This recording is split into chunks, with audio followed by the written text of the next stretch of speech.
I'm Jordan Belfort, and this is Sales School. All right, short message from my number one sponsor, NetSuite. Here's the deal. If you're a business owner, you don't need them, NetSuite, to tell you it's tough to run a business, because it is, right? We all know that. Don't let QuickBooks and spreadsheets slow you down anymore. Now is the time to upgrade to NetSuite by Oracle. They're the world's number one cloud-based business system. They give you the visibility and control over your financials, HR, inventory, e-commerce, and more. You want to join over 24,000 companies using NetSuite right now. So schedule a free product tour now at netsuite.com/school. That's netsuite.com/school.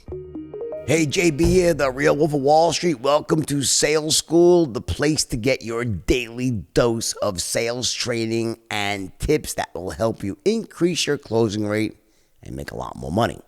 Either I give you a tip myself, or I will have a guest on who's an expert in the world of sales. Could be a trainer or just a great closer. But today, I look around and there's me. I'm alone, so you got me giving you an awesome tip today. I got a great one. Here's the deal.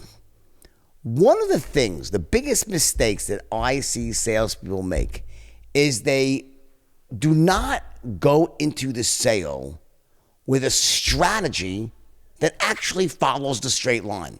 They study the straight line. They understand the principles of tonality, body language when in person. They understand the concept of looping, asking for the order, right? But what they fail to do is get into rapport by asking questions. One of the most important aspects of the straight line are these second and third steps, as I refer to them. Step one is you must take immediate control of the sale. That means you have to be positioned in the prospect's mind as an expert in your field, sharp, enthusiastic, and because of that, they defer to you. So you take control. They essentially give you control, right? But what does that mean? What do you do with that control? Well, when we speak about control, we're not talking about control being you talk, while the prospect sits there and listens. No, it's the actual opposite. When you're in control, you're asking smart questions, using the right tonalities, and you are listening very intently using what's called active listening, straight line technique, right, as they respond.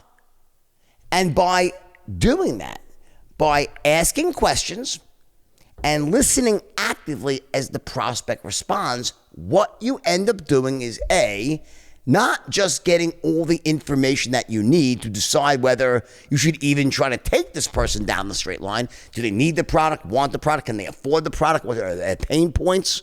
Yeah, of course you got to get that. That's your intelligence gathering. But what you're also doing is you're simultaneously building rapport. So through this questions and answers, that's how you build massive rapport. And what happens so often, I see it again and again, because I do a lot of private consulting for people, for big companies, right? And when they show me the scripts that they're using, or I listen to taped sales presentations, what happens is very often the salesperson is picking up where someone left off in the process. So they might already have the information they need in front of them. There's no real requirement to be asking any questions. They have the info. They know what the person needs. They're already qualified. So they jump on the phone, and it's typically the phone these days because of COVID, right, or Zoom, and they get on, hey, Jim, how you doing? Okay, great. Let me offer you the solution. They go right into the solution without first going back and re-asking some of those questions to anchor them back in to what's happened in the past. In other words, when you have a 2-call system or a 3-call system, what you're doing is you're leveraging off the credibility, the feeling of comfort, the knowing that this is an entity I've been dealing with. You're leveraging off that, and it helps you essentially close more because the prospect is entering this call at a higher level of certainty. They've already spoken to someone.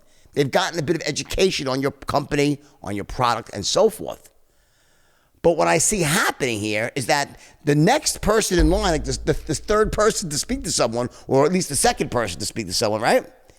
They will have the info they need. They fail to go through this little. So when you spoke to Maria last week, let me just confirm a couple of things. You said XYZ. You said they don't go back and anchor the person into the previous conversations. They go in and just start presenting straight away based on the information they have. It's a huge error because, again, there's a magical thing. I say this with many, many episodes of Sales School that happens through this question and answers. It builds rapport. It makes someone feel comfortable that you're not just a pushy salesperson. So don't skip that important step. Even if you have the information that you need in front of you to close someone and you enter that sales encounter, whether it's in person or over the phone, I want you to take at least a minute to say, okay, great. Now I know you spoke to so-and-so last time. Let's just go through. So you said you pick out 3 or 4 important facts, confirm them. Maybe if there's a certain story that was important, this person had them tell you that story again. It's okay to burn a minute or so here because it's not burning anything. You're actually doing something crucial. You're getting back into rapport. You're gaining someone's trust because they know you care. You're listening to them. The last thing you want to do is be perceived as a pushy salesperson. And it's exactly what happens when you just come in and start closing or presenting right off the bat. So remember, you always want to be asking at least a few questions, even if you're the next person in and you know they've already been qualified. Confirm what's happened in the past. Have them anchor back into that last experience, and then you build on the credibility that was created then. Hugely important. All right? Again, I love you all. That's your episode of today. Sales School. It's quick, it's down, it's dirty. That's a tip that will dramatically increase your close rate. I want you to share it with your friends. And also, right now, we have a sale going on. So check out the online store, jordanbelfort.com/store. Everything is not 50% off, 70% off. GameStop sale. You know, I'm behind the guys who are doing all the buying and Wall Street bets and all you redders and day traders. Well, I'm a populist. I love the little guy here, so I'm giving you guys an extra discount on all my products. Everything is 70% off. Check it out.